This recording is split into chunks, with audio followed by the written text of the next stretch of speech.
സഹകരണ ബാങ്കുകളിലെ ഒറ്റത്തവണ തീർപ്പാക്കൽ ആനുകൂല്യ നിയന്ത്രണം സഹകരണ വകുപ്പ് റദ്ദാക്കി. വായ്പകൾ ഒറ്റത്തവണ തീർപ്പാക്കിയവർക്ക് പുതിയ വായ്പ അനുവദിക്കില്ലെന്ന നിയന്ത്രണമാണ് നീക്കിയത്. വായ്പയിൽ കൃത്യത പുലർത്തുന്നവർക്ക് 10% തിരിച്ചു നൽകാനും സഹകരണ വകുപ്പ് നിർദ്ദേശം നൽകി. സഹകരണ ബാങ്കുകളിൽ നിന്നും വായ്പയെടുത്ത് തിരിച്ചടവ് മുടങ്ങിയ ശേഷം ഒറ്റത്തവണ തീർപ്പാക്കൽ പദ്ധതി പ്രകാരം വായ്പ അടച്ചു തീർത്തവർക്ക് വീണ്ടും വായ്പ നൽകുന്നതിനുള്ള നിയന്ത്രണമാണ് സഹകരണ വകുപ്പ് നീക്കിയത്.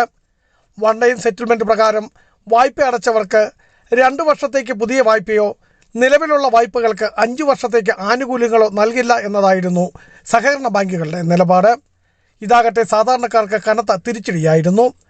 ഇതേ തുടർന്ന് സഹകാരികളിൽ പലരും സഹകരണ ബാങ്കുകളിൽ നിന്നും കൊഴിഞ്ഞു പോകുവാൻ തുടങ്ങിയതായി ബാങ്കുകൾ തന്നെ അഭിപ്രായപ്പെട്ടതോടുകൂടിയാണ് സഹകരണ വകുപ്പ് ഇക്കാര്യത്തിൽ സുതാര്യ ഉത്തരവിറക്കിയത്.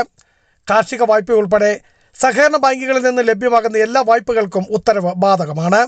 ബിജു വൈശൻ പറമ്പിൽ, ഇടുക്കി വിഷൻ ന്യൂസ്, ഇടുക്കി.